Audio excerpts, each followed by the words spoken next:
My name is Silvie. I'm an evolutionary biologist and assistant professor at the Center for Evolutionary Medicine at Arizona State University. So in this poster presentation, I'm arguing for the need for more evolutionary theory in malaria control and elimination programs, and specifically for the need of the inclusion of evolutionary biologists in already multidisciplinary teams. So we all know drug resistance and insecticide resistance are major problems for malaria control and elimination. So the thing is, these are evolutionary problems at heart. And if we understand the exact drivers of resistance, we can manipulate the system in such a way to minimize the selective pressure for resistance. So for instance, we currently do combination therapy to reduce the likelihood of resistance to emerge. So this is with artemisinin combination therapies, for instance.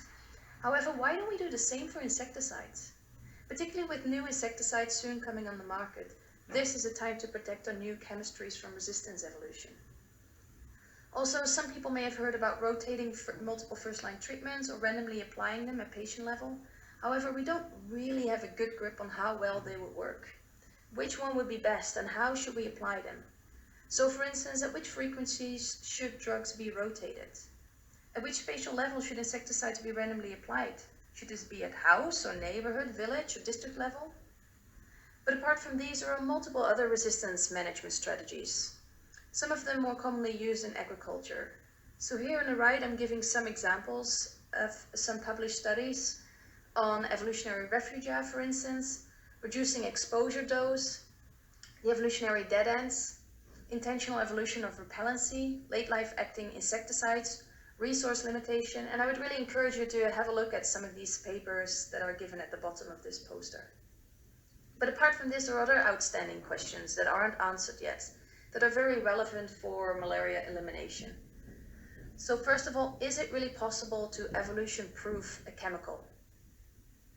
And then, do bed nets really need insecticides? And then on vaccines, are vaccines going to be evolution-proof? I would argue that they wouldn't. Does insecticide resistance impact malaria transmission? So interestingly enough, we don't really know the effect of insecticide resistance on malaria epidemiology. What are the evolutionary consequences of gene-drive mosquitoes? Are they evolutionary proof? Does mass drug administration increase or decrease the spread of resistance? We actually don't really know and don't have a lot of good data on this. And then lastly, should there be a one-size-fits-all resistant management strategy? And unlikely so. If you want to know more about this, please have a look at our paper that was published last year in Evolutionary Applications. And then please also just send me an email when you have any questions or any comments about this. Thank you very much for watching.